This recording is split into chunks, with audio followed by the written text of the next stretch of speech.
എല്ലാവർക്കും നമസ്കാരം. ഞാനിന്നിവിടെ തയ്യാറാക്കാൻ പോകുന്നത് ഗോതമ്പ് ഉപയോഗിച്ചുകൊണ്ടുള്ള സുഖിയനാണ്. ഇനി അത് നമുക്ക് തയ്യാറാക്കി നോക്കാം. ഒരു പാത്രത്തിലേക്ക് 1 ഗ്ലാസ് ചെറുപയർ എടുക്കുക. കഴുകി വൃത്തിയാക്കിയതിനു ശേഷം കുക്കറിലേക്ക് മാറ്റി അതിൽ 2 ഗ്ലാസ് വെള്ളം ഒഴിച്ച് വേവിക്കുക. 3 വിസിൽ വരുന്നതുവരെ നമുക്ക് വേവിക്കാം. ശേഷം ആവിയെല്ലാം പോയി കഴിഞ്ഞ് കുക്കറിൽ തുറന്ന് നോക്കിക്കഴിഞ്ഞാൽ ചെറുപയർ നല്ലതുപോലെ വെന്തിട്ടുണ്ട്. അത് നമുക്ക് വെള്ളവും വറ്റിയിട്ടുണ്ട്. ഇനി ഒരു പാൻ അടുപ്പിൽ വെച്ച് ചൂടാകുമ്പോൾ അതിലേക്ക് 1 ഗ്ലാസ് നാളികേരം ചേർക്കുക. ഞാനിവിടെ ചെറുതായി വറുത്ത് വെച്ചിരുന്ന നാളികേരമാണ്. അപ്പോൾ അതുകൊണ്ട് പതുക്കെ ചൂടായാൽ മതി. ഇനി ചെറുപയർ നമുക്ക് അതിലേക്ക് മാറ്റാം. ചെറുപയർ ചേർത്ത് നല്ലതുപോലെ ഇളക്കി യോജിപ്പിക്കുക. നന്നായി ഇളക്കി യോജിച്ചാൽ മാത്രമേ നമുക്കത് ഉരുട്ടി ഓരോ ഉരുളകളാക്കി മാറ്റാൻ പറ്റുകയുള്ളൂ. അപ്പോൾ അതുകൊണ്ട് തന്നെ നല്ലപോലെ അത് ഇളക്കി യോജിപ്പിക്കണം. അതിനുശേഷം ഒരു 1/4 ടീസ്പൂൺ ഉപ്പ് ചേർക്കുക. ഉപ്പ് അധികം വേണ്ട. അപ്പോൾ അതുകൊണ്ട് ഞാനിവിടെ 1/4 ടീസ്പൂൺ മാത്രമേ ചേർക്കുന്നുള്ളൂ. ഇനി ഒരു 3 ശർക്കര എടുത്ത് അത് ഒരു 1/4 ഗ്ലാസ് വെള്ളത്തിൽ ഉരുക്കിയെടുക്കുക. കരടെല്ലാം പോകാൻ വേണ്ടി നമ്മളത് അരിച്ചെടുക്കുന്നുണ്ട്. അരിച്ചെടുത്ത ശർക്കര നമുക്ക് ഇതിലേക്ക് ഒഴിച്ചു കൊടുക്കാം. ശർക്കര ഒഴിച്ചതിന് ശേഷം ശർക്കര കൂടെ നല്ലപോലെ ഇളക്കി യോജിപ്പിക്കുക. തീരെ ലോ ഫ്ലെയിമിൽ തന്നെ കിടന്നോട്ടെ. ഇനി നല്ലപോലെ ഇളക്കി യോജിപ്പിച്ചതിന് ശേഷം അതിലേക്ക് നമുക്ക് ഒരു 1/2 ടീസ്പൂൺ ഏലക്കായ പൊടിച്ചത് ചേർത്ത് കൊടുക്കാം. നല്ലൊരു ഫ്ലേവറിന് വേണ്ടിയാണ് ഏലക്കായ ചേർക്കുന്നത്. ഏലക്കായ ചേർത്ത് നല്ലപോലെ നമുക്ക് മിക്സ് ചെയ്യാം.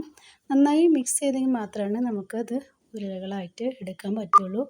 അപ്പോൾ അതുകൊണ്ട് ഇനി ഓരോന്നായിട്ട് ഓരോ ബോൾസ് നമുക്ക് എടുക്കാം.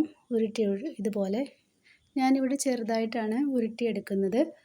വലിയ ബോൾസ് വേണമെന്നുണ്ടെങ്കിൽ നമുക്ക് വലുതാക്കി ഉരുട്ടിയെടുക്കാവുന്നതാണ്. ഇനി എല്ലാം ഇതുപോലെ ചെറുപയർ മിക്സ് ഉരുട്ടി നമുക്ക് ബോൾസാക്കി മാറ്റാം. ഒരു പ്ലേറ്റിൽ വയ്ക്കുക.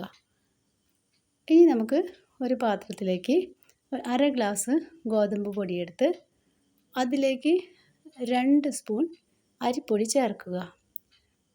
പിന്നെ ഒരു 1/4 ടീസ്പൂൺ മഞ്ഞൾപ്പൊടി ചേർക്കുക. ഒരു നുള്ളു ഉപ്പ് ചേർക്കുക. എല്ലാം കൂടെ മിക്സ് ചെയ്യുക. ഞാനിവിടെ പൊടിച്ച് വെച്ചിരിക്കുന്ന മഞ്ഞളാണ് ഉപയോഗിക്കുന്നത്. അതുകൊണ്ട് തന്നെ മഞ്ഞ കളറ് പൊതുവെ കുറവാണ്. ഇനി ഒരു വിസ്ക് ഉപയോഗിച്ചുകൊണ്ട് നല്ലപോലെ മിക്സ് ചെയ്തതിന് ശേഷം നമുക്കിതിലേക്ക് വെള്ളം അല്പാൽപമായി ഒഴിച്ചു കൊടുക്കാം. ഒന്നിച്ച് ഒഴിച്ചു കൊടുക്കരുത്. കുറേശ്ശെയായിട്ട് ഒഴിച്ചു കൊടുത്ത് മിക്സ് ചെയ്ത് എടുക്കാം. നമുക്കൊരു ഇഡ്ഡലി മാവിൻ്റെ അയവിലാണ് ഈ മാവ് തയ്യാറാക്കേണ്ടത്. എന്നാൽ മാത്രമേ ഒട്ടും വെള്ളം കൂടാനും കുറയാനും പാടില്ല. എന്നാൽ മാത്രമേ നമുക്കത് ബോൾസ് ശരിക്കും ഇതിൽ മുക്കിയെടുക്കാൻ പറ്റുള്ളൂ. അപ്പോൾ ഇതുപോലെ വിസ്ക് ഉപയോഗിച്ചുകൊണ്ട് കട്ടയൊന്നും ഇല്ലാണ്ട് നല്ലപോലെ മിക്സ് ചെയ്ത് എടുക്കുക. ഇവിടെ ഏകദേശം മാവ് റെഡി ആയിട്ടുണ്ട്. ഇനി അടുപ്പിൽ ഒരു ചട്ടി വെച്ച് വെളിച്ചെണ്ണ ഒഴിച്ച് ചൂടാകുമ്പോൾ അതിലേക്ക് ഓരോ ബോൾസായി ഇതുപോലെ മാവിൽ മുക്കിയെടുത്ത് വെളിച്ചെണ്ണയിലേക്ക് ഇടുക. ഒരു മീഡിയം ഫ്ലെയിമിൽ തീ ആയിരിക്കാൻ ശ്രദ്ധിക്കുക. ഇനി ഓരോ ഭാഗം മൂത്ത് വരുമ്പോൾ ഒരു ബ്രൗൺ നിറമാകുമ്പോൾ മറിച്ചിടുക. ഇനി എല്ലാ ഭാഗങ്ങളും ഇതുപോലെ ബ്രൗൺ നിറത്തിൽ മൊരിയിച്ചെടുത്തതിന് ശേഷം നമുക്കിത് കോരി മാറ്റാം. ഒരു പാത്രത്തിലേക്ക് കോരി മാറ്റിയിട്ടുള്ള സുഖിയനാണ് ഇവിടെ ഇരിക്കുന്നത്. എല്ലാം ഇതുപോലെ നമുക്ക് ചെയ്തെടുക്കാം. നല്ല ക്രിസ്പി ആയിട്ട് പുറം ഭാഗവും ഉള്ളിൽ നല്ല സോഫ്റ്റ് ആയിട്ടിരിക്കുന്നുണ്ട്. വളരെ ഹെൽത്തിയാണ്.